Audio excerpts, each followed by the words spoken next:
Pour voir comment afficher calculer une intégrale, on va dans le menu qui est donné à gauche ici, hein, d'une notice de la TI 83. Voilà, c'est dans le chapitre 3, graphe de fonction.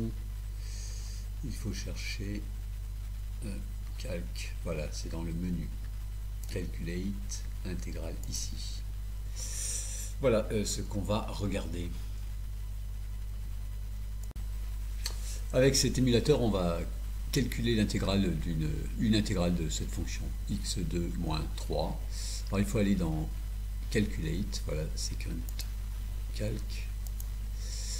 Alors la fonction va apparaître si on choisit intégrale de f de x dx, c'est 7, et là on vous demande la valeur inférieure pour x. Voilà, par exemple je prends cette valeur-ci. Puis la valeur supérieure. Alors je peux me déplacer avec le curseur. Voilà, et je prends celle-ci. Voilà, si on calcule l'intégrale, eh ben, on obtient sans surprise un nombre négatif. Et ce n'est pas du tout ce qu'annonce la notice, hein. Attention. Notez qu'ici ils disent avec ClearDraw comment nettoyer la zone de dessin. Alors ce qu'il faut dans la notice, c'est ceci. La valeur de l'intégrale s'affiche ici, et s'ils ont calculé une intégrale de ce point à celui-ci, ce n'est pas la surface dont l'air a été ombré, hein. C'est parce que l'intégrale, c'est le grand morceau qui est ici, en dessus de l'axe, moins le petit.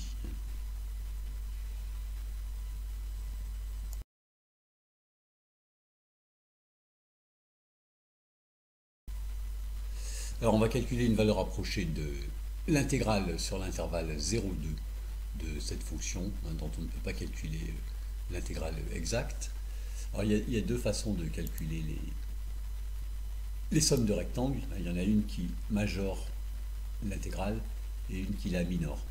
Nous, on va calculer ici celle qui majore, hein, on trouvera ce résultat-là. Alors, il faudra rentrer les nombres A, B et N au début du programme. On rentre d'abord la fonction dont on veut calculer une intégrale. Alors c'est exponentielle de moins, attention, ce signe moins x 2 sur 2. Voilà.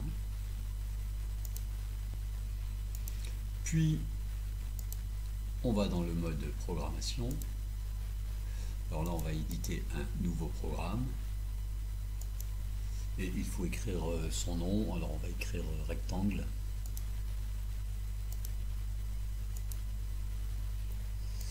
Voilà, on le valide et ensuite on peut éditer le programme. Alors on aura besoin de la boucle for qui est ici, hein, et aussi des in-out entrée, entrée sortie. Voilà, prompt pour rentrer des valeurs, ça exige une entrée avant de continuer le programme, et disp, display, affiche, pour afficher des valeurs. Alors un seul détail à regarder ici, c'est qu'à un moment on aura besoin dans vars, yvars function, voilà, de rappeler le y1 qui est la fonction qui est ici, hein. Bon. C'est à peu près tout ce qu'il y a à savoir. Ici il manque un guillemet, hein. Voilà, pour avoir les guillemets ici, ça a été oublié sur ce programme.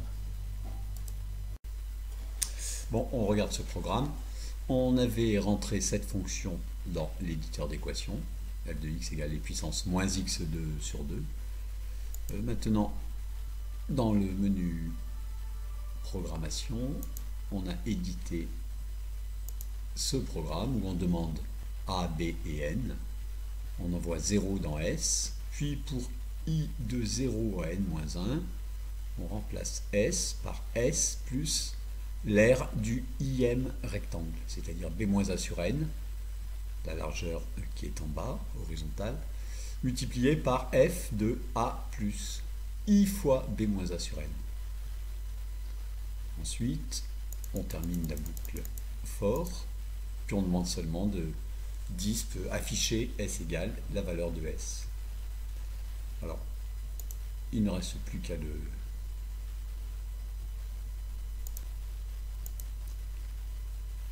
qu'à l'exécuter. Alors on a dit A égale 0, B 2 et N 30.